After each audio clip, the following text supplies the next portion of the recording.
welcome back to another episode of the Mamas Podcast. I'm your host, Madison Walker, and in case you did not know, or maybe you forgot, Mamas is an acronym that stands for Madison on Motherhood, Marriage, and Stuff. In today's podcast, we are deep in the stuff category because for this episode, this is for every mama out there who is running on empty.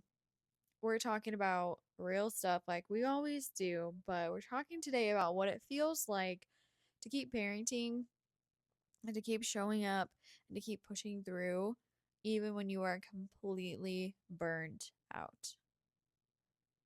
Now, before we get too far into today's episode, we're going to go ahead and start off with a prayer. So, if you wouldn't mind quickly joining me. Dear Heavenly Father, we thank you again for today. Thank you for bringing the person on the other side of this podcast here today.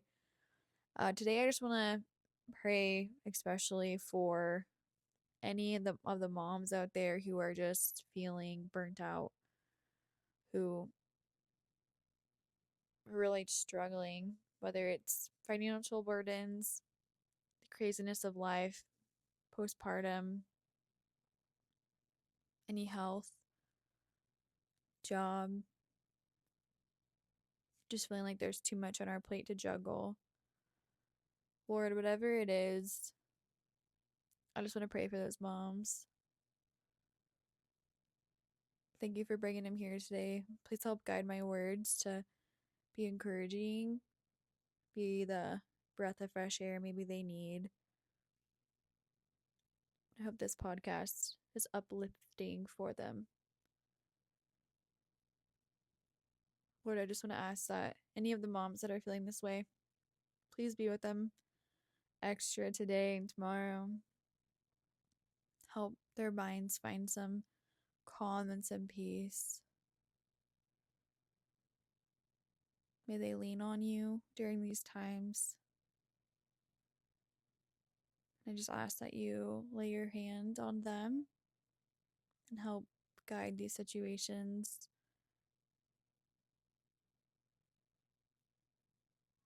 Thank you for loving us. Thank you for dying for us. Amen. All right, mamas. So I'm going to be honest with y'all. Lately, I've been feeling it. Like, really feeling it. Between a teething baby, 5-year-old stepson, all the joys, and the school year, starting sports, juggling the co-parenting of that, working full time, running a business, and keeping this podcast going. Not to mention building a duck coop, trying to get our camper ready. Like all the things, okay? I know you get it. I'm not the only one. I'm not going to sit here and bore you with my to-do list. But all that and trying to be present in my personal life, it's just like I'm not sure I can get stretched anymore. Like it's just getting real thin.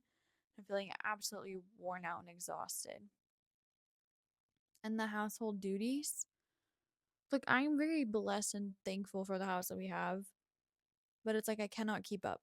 It doesn't quit. The dishes, the laundry, cleaning, repeat. Every time I just want to like sit down and relax and do something for myself, that little voice of guilt creeps in.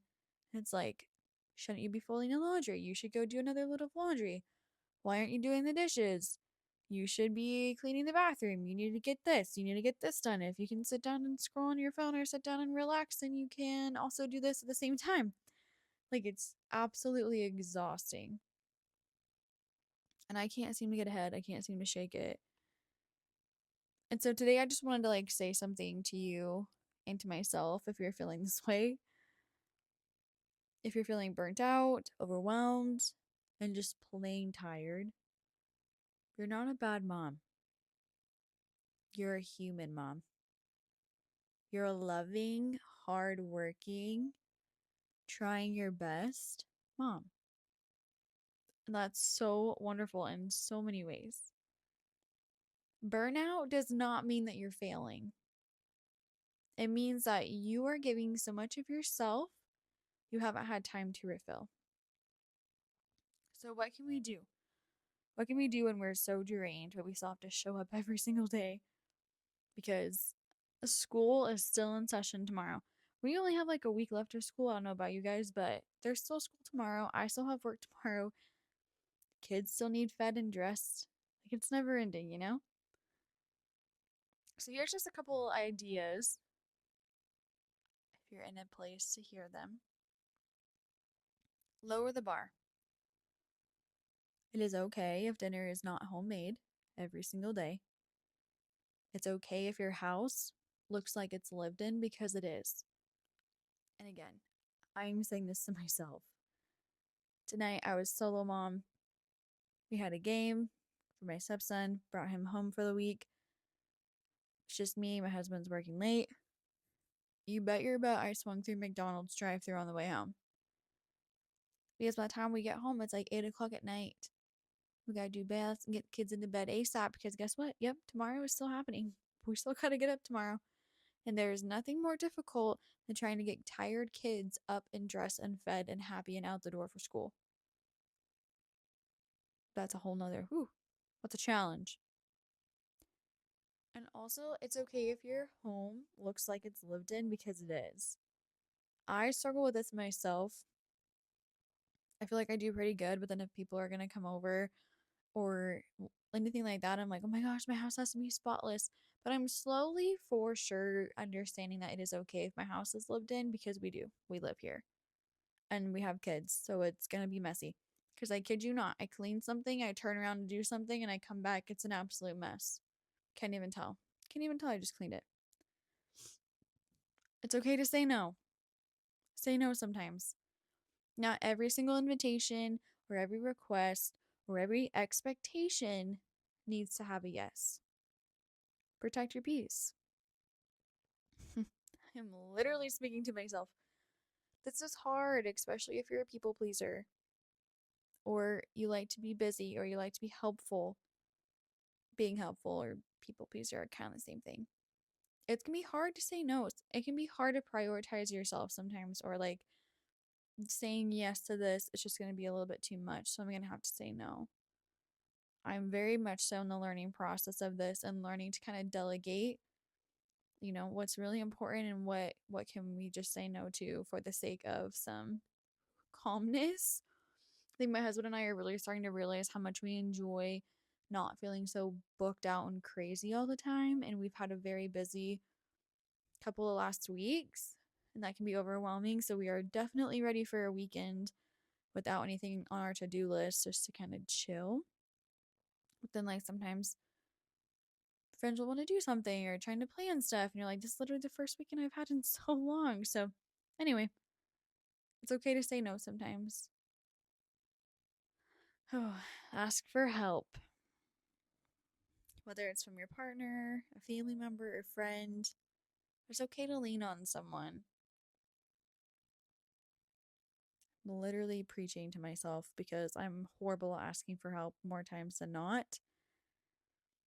That's okay. It's okay to ask for help. And find one small thing that is just for you. Even if it's 5 minutes of quiet time, sometimes that can feel like the medicine. It can feel amazing. It can be exactly what you need. And remember, rest is not a reward you earn from overworking. I feel so hypocritical right now saying this because I'm like, this is everything that I need to be doing. So don't do what I'm doing, do what I say. And I will start trying my best to. It's not easy, especially if this isn't always things that you grew up doing. So doing something small that's just for you. I don't know about you guys, and I've kind of talked about this on other episodes, but I'm at such a point in my life that I'm definitely relearning who I am and what I enjoy, what makes me feel good. But I've also came to like realize in everything that I teach about nervous system and brain development and all that jazz, but when you are overstimulated, you just got a lot going on. And so for like the visual people, if you remember the thermostat we've been talking about, if you're up on your thermostat, if you go try to do something that you think is going to make you feel better, but you're still really worked up, like your nervous system is still feeling very activated, that thing isn't necessarily going to work. So for example, sometimes I'm like, oh, I'm just like struggling. I'm gonna go get like a coffee or a Sonic drink or something that makes me feel good. And I realized this the other day when I literally was going to go do that because I noticed that I was struggling. I'm like, okay, I'm just gonna go do something for myself that makes me feel good. But I'm driving to go get a Sonic drink. And after the fact, I'm like, I still am struggling.